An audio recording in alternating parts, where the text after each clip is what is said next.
Here we go. Welcome back to the Yes Functional Longevity Podcast. We give you insight on how to get fit, feel younger, and live better. I am Chris Borda, best-selling author and owner of Yes Fitness, and I want to thank you for taking time from your busy day to hear what I have to say. I never take it for granted, so I'm always trying to make sure I'm giving you some kind of important information, and I think I have some important information for you today on how you can live a longer, healthier, happier life, how to increase some years to your health span. And before we get started, I would like to go through a little bit of housekeeping. So real quick, on Christmas Eve, we are open Christmas Eve 6 a.m. From 6 a.m. to 7 a.m. We're doing our private training. We are not running our 6 a.m. class. We are running our amazing race from 6 to 7:30. And from 7:30 to noon, we'll do some more private training, and we'll be running our 9:30 class, just like we normally do. We are closed on Christmas Day. We'll be back open Monday morning for our regular scheduled sessions. On New Year's Eve, we'll be closed at noon. So we're running everything like we normally do on New Year's Eve, nothing special. And we will be closed New Year Day. So if you have any questions about that, let me know. If you're looking to get into the amazing race, contact us. We are accepting people up to December 17th. That gives me a week to plan and get everything set up for that event. So let's get started today. So what we're going to do today is I'm going to play lawyer. I had to do some jury duty recently, and it was interesting how the lawyer presents the case, how he gives you what he believes is the information necessary for you to make the decision that he wants you to make. So I am going to do that same thing today. I'm going to give you information on why I think you should make the decision that I think you should make. And I don't know why I put that down. I don't know what to do with it. So I guess I'm not going to have it in front of me. But anyway, so what we're going to do today is I'm going to make a case for why strength training is the number one thing you need to do to improve your health span. More important than nutrition for sure. I believe it's more important than stress reduction. I believe it's more important than recovery, getting enough sleep. To me, strength training is what's really going to set your body up for not just living longer, but to be able to be active, to do the things that you want to do, to enjoy life, put life into those extra years. So let's get a couple things out of the way right at the beginning here. Just so we understand, we're going to give you some baseline information so you can understand why I'm going to give you the information I'm giving you. As we get older, we begin to lose muscle mass. Somewhere around age 30, okay, we start to lose muscle mass. Half a pound a year, approximately 1% every year. And it might not sound like a lot, but approximately 1% every year. And then when we hit age 50, that kind of accelerates. But let's just leave it at 1%, leave a nice easy number, think that that's happening. But what's more important than the actual loss of the muscle mass is the decline in muscular strength. So as we lose that muscle mass, we lose strength. And we lose strength at a rate of 3 times greater. 3 times greater. So that's super fast.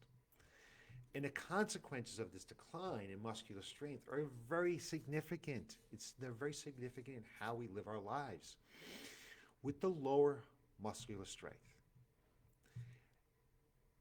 it is associated with an increased risk of dementia, needing of care of others taking care of us, and mortality. Those are the only things we're going to focus on right now, because there's more things than that. But we only have a few minutes here. I don't want to take up too much of your time today because it is the holiday season and you're busy. And I appreciate you taking the time. So I want to get this information out to you so you can get back to what you were doing. But so we're just going to take a look at dementia, care, and mortality. And to understand that we don't need to accept this decline as our fate. It doesn't have to happen. We can do something about it. You can do something about this muscle loss and the loss of strength. And not only can we kind of prevent it, but we can reverse it or at least slow the age-related decline of our bodies. We should show it, and we're going to show you some of that talk about that a little bit today. So the first study we're going to take a look at, they've been taking a look at this for a long time now, all the way back in 1990. The research was published in JAMA on June 30th, 1990.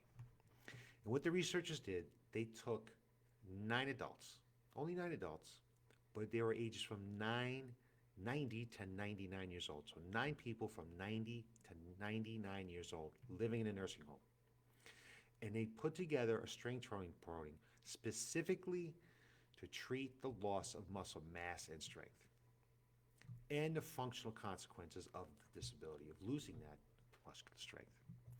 And after just 8 weeks, these older adults from 90 to 99 years old saw an average strength gain of 174%.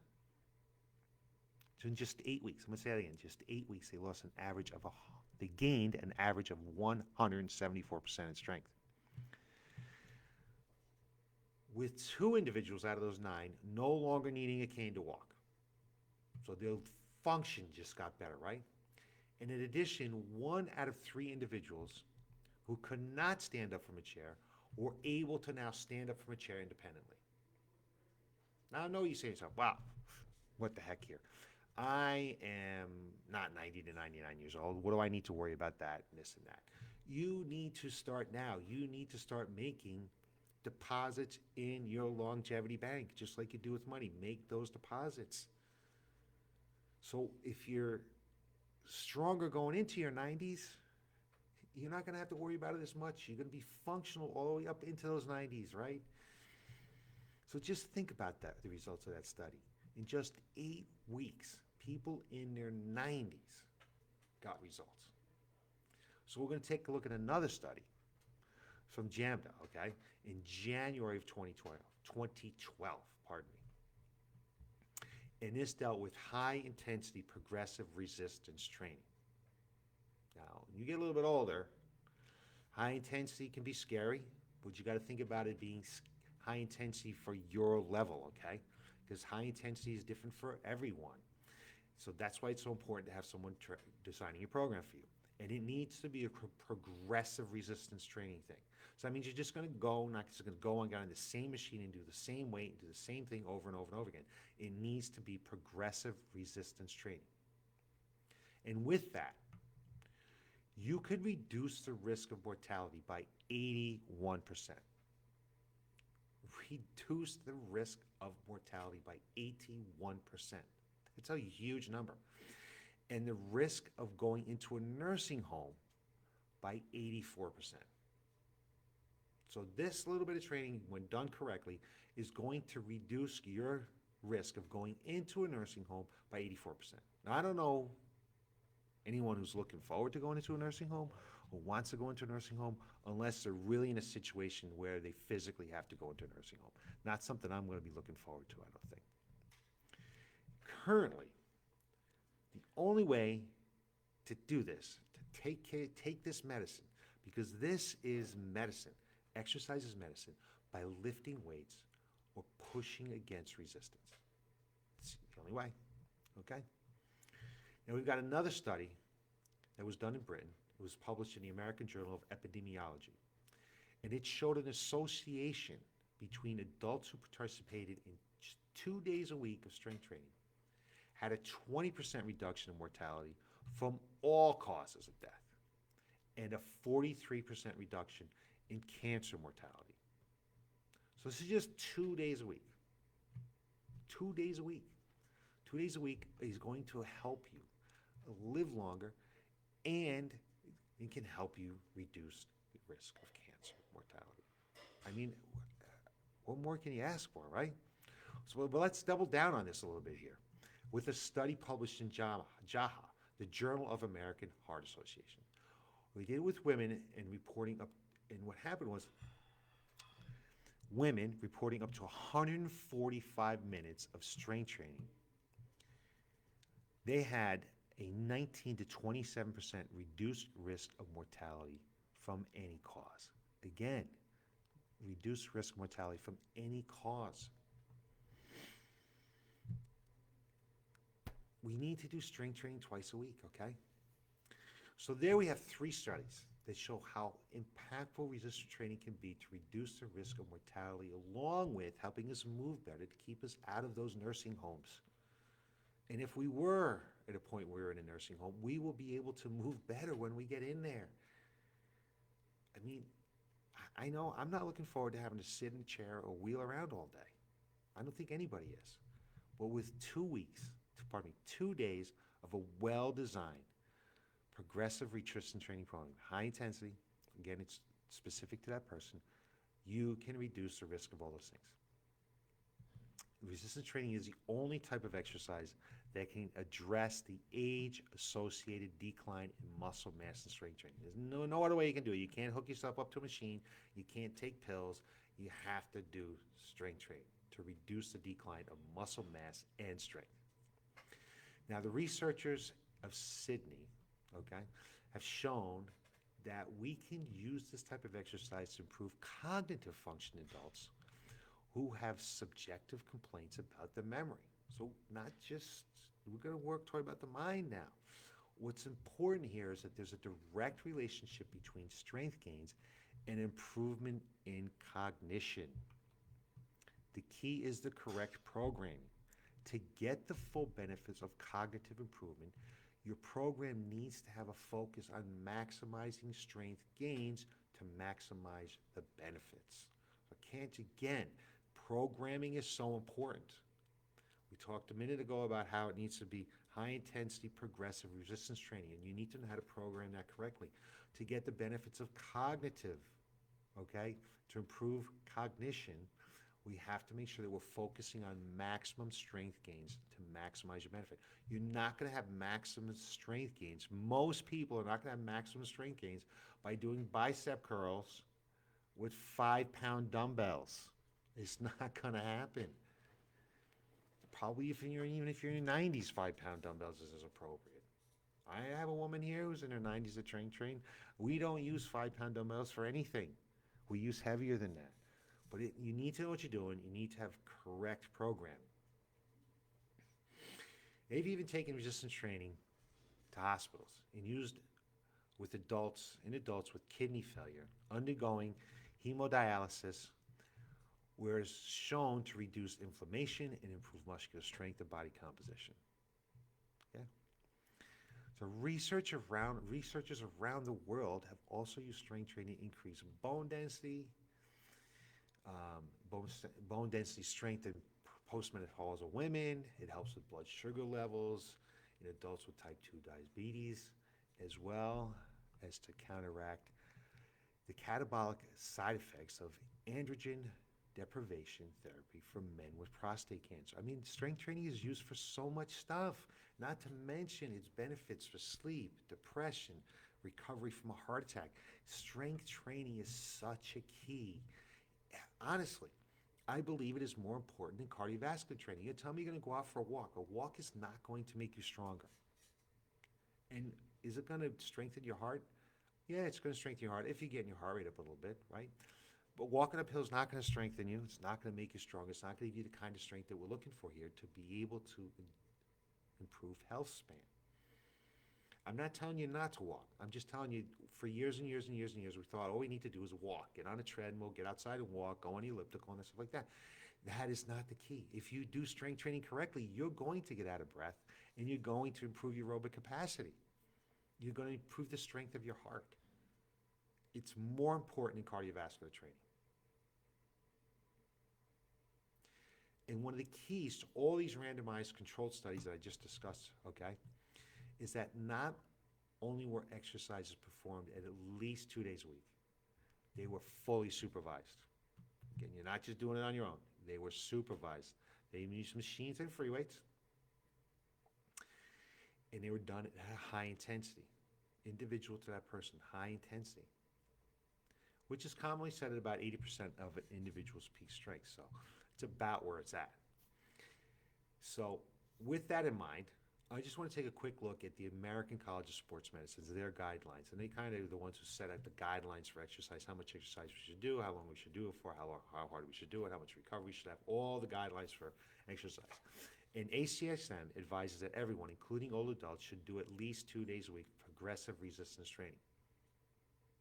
And it should be performed at a level between moderate, which is like a 5 to 6 on a scale of 1 to 10, to 7 to 8, a little bit higher, harder intensity, 7 to 8. And this should involve all the major muscle groups. We shouldn't be just focusing on our triceps or our biceps, okay?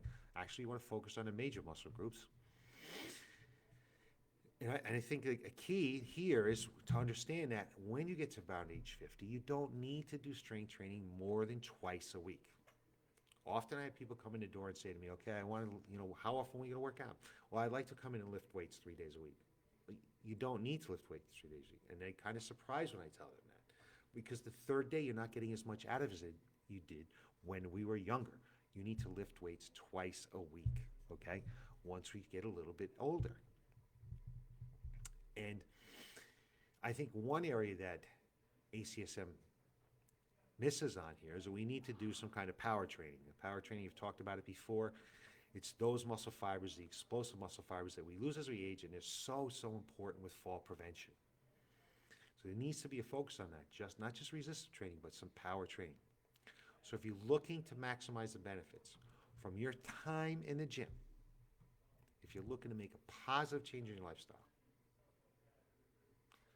that there is a medicine you can take, and that medicine is resistance training. And not only will it add years to your life, but it will add life to your years. I am such a believer on strength training that I wrote a book about it. And I don't know where I put it down. I can't seem to find it. But if you go to chrisborda.com, you can see a copy of that book. It's Get Stronger, Live Longer, the expert's guide to strength training for longevity. You can pick up a copy right on that website. I'll put the address below, wherever it goes in the picture here these days. And it was the #1 new release on Amazon. And I mean, that's how important I think strength training is to improving health span, by adding years to your life and life to those years. Do those things that you want to do. It's about strength training. So just to recap real quickly here for you. Excuse me. I don't know what I did with my copy of the book. I was going to show you, but I put it down and walked away, and now it's gone anyway. As you age, we're going to lose about 1% of muscle mass a year. And we're going to lose about 3% of our strength per year as we get older, right? And that loss of muscle mass is associated with an increased dementia, care, who's going to take care of us, and mortality. Those are the only 3 things we looked at today, okay? And there's just numerous studies, many more studies than what I talked about today, that training twice a week will reduce all-cause mortality by 20%. Just live longer by 20%. That's a long time, right? Especially when you're getting up in the years. 20% means a lot to us. It might not mean as much to us when we're in our 20s or 30s. But when we get in our 50s, 60s, 70s, 20% seems like a lot. So strength training is for all adults. All adults. I'm sure there's a medical reason out there. I don't know what it is that you should not do strength training, but strength training should be done by everyone if you want to live longer with a healthier quality of life. And just as a little side note here, because of the pandemic, and it's still going on after all this time, hospitalized patients with moderate to severe COVID had lengths of stay correlated to their muscle mass and strength levels. I bet you can guess this. More muscle and more strength equaled much shorter hospital stays. Much shorter hospital stays. So that's my case. That's me being a lawyer. That's my case for you today. Hopefully it was convincing enough for you to try to start a strength training program. If you need some help with that, always get a hold of me. And again, I appreciate you taking the time to hear what I have to say. I hope it was helpful for you. So we'll look for you again next Tuesday, where we're going to give you more information on how to get fit, feel younger, and live better. Thanks for watching, and have a great week.